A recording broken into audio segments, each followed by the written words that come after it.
Here's a hot take. Iran's attack on U.S. bases in Qatar was actually the best possible outcome that we could have hoped for at this point in time. And here's why. About 10 days ago, Israel began attacking Iran. Over the weekend, the U.S. joined in. We had 9 B-2 bombers that dropped 30,000-pound massive ordnance penetrators into 2 to 3, depending on how many were actually targeted, nuclear sites in Iran. So that brings us to today. And the tough choice that Iran faces, because frankly, they're walking a tightrope and they don't have a lot of good options. And this isn't me taking up for Iran. This is more of a pragmatic take on what I see happening. So when you look at Iran, they have been attacked by Israel. They have ineffectively tried to fight back. I think they've shot down maybe 2 drones at this point and very little else. They have launched cruise missiles and ballistic missiles at the Israeli mainland. And some of those have gotten through, but most of them have been taken out. So the reason why I say this is the best case outcome, and I think this was probably a pretty measured response from Iran, is because when you look at the range of options they had that they could have used for retaliation, it goes everything from, on the low end, lobbing missiles at troops in Iraq who are going to be significantly closer than those in Qatar. It could be activating the Popular Forces, the PMF, in Iraq to actually target bases there. It could be launching missiles at either refineries, or it could be loading ports in Saudi Arabia or elsewhere in the Persian Gulf. Or at the very high end, it could be something as big as shutting down or trying to shut down the Strait of Hormuz. Looking back to what they did in 1987, 88, when they were dropping mines on the Strait of Hormuz, which really threw off shipping. And you might be thinking, hey, Iran doesn't have to do anything. And that's where they're in kind of a tight position, because it's a cultural thing that if you want to be the strong horse, if you want to be the regional hegemon, and I've talked about this before, when you're attacked, you have to attack back.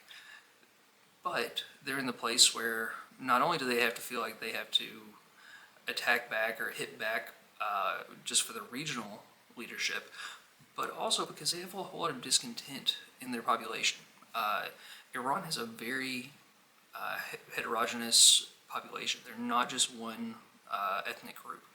There's a lot of discontent. There's a lot of folks, look at the Kurds that in the west on the Turkish border, on down into Iraq, that they have been fighting the Iranian government, the regime, for years. And so there's a lot of discontent there, and if they don't essentially do enough, then it's possible that they'll lose their control of their population, and that's kind of game over for them.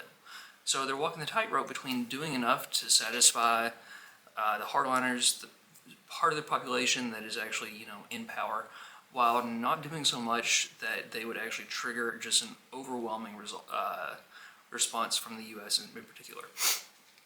Because if you're looking at what's happened so far, the U.S. has dropped, six to 10 bombs, not an overwhelming number, and yet they had a significant impact. We have 2 carrier battle groups that are either in the area or there's one on the way. I want to say we have an amphibious carrier also in the area, but don't quote me on that. We have 2 flat tops at least. And when you put all this together, if they actually did something, they took the extreme measure like dropping mines in the Strait of Hormuz, that's going to be very bad for them. It's likely that that's going to lead to an overwhelming response by the Americans, by our forces.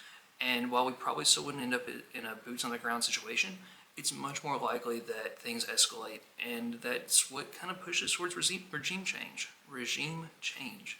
And at the end of the day, that's the one thing that the Iranian regime does not want to happen. The Ayatollah he's getting up there, I want to say he's mid-80s, late 80s, and so they're going to have a succession in the next few years. And so there's a lot of questions around that. But right now, Iran is in a very tough position, and it's actually interesting to watch what Israel has done so far, because they, for the most part, have stayed away from hitting civilian areas. Very early on, they had some targeted strikes on IRGC leaders, and it was kind of a replay of what they did in Lebanon.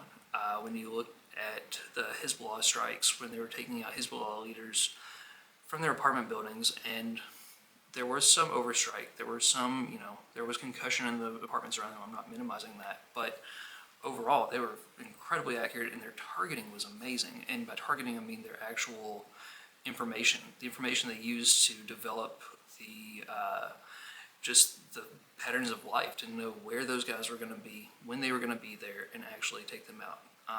It's terrifying, actually.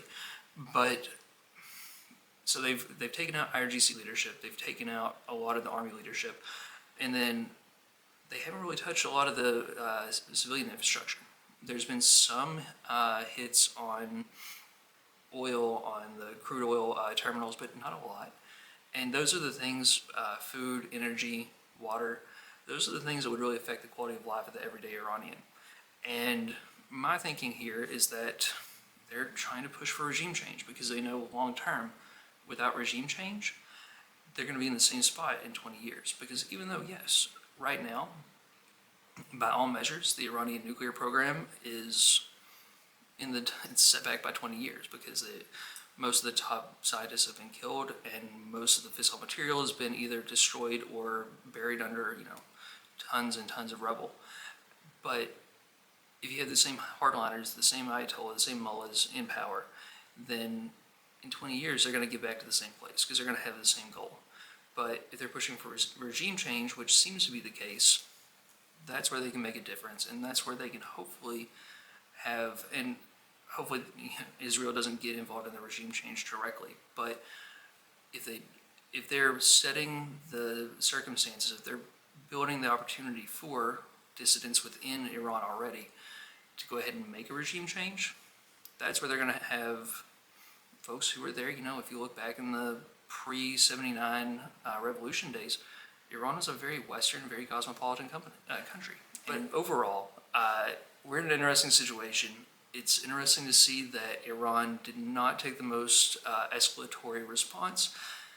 They took a very middle of the road, even going so far as to choose a base, because they could have looked at something like Bahrain, which is closer to Iran, and it would have had less warning time. So it appears that they probably kind of telegraphed this attack, and they shot the rockets or missiles knowing that, probably even hoping that they would be shot down, because it's a feint. It's something to make it look like they're doing something, but they're just telegraphing the blow so that we can slip, move our head, and they can stand there and say, well, I tried, but it's because they're trying to appease both sides. It's a really tough situation. I pray for all involved, because this is a really hard thing. War is never good, but hopefully we can get past this pretty quickly. So if you have any questions, drop them below.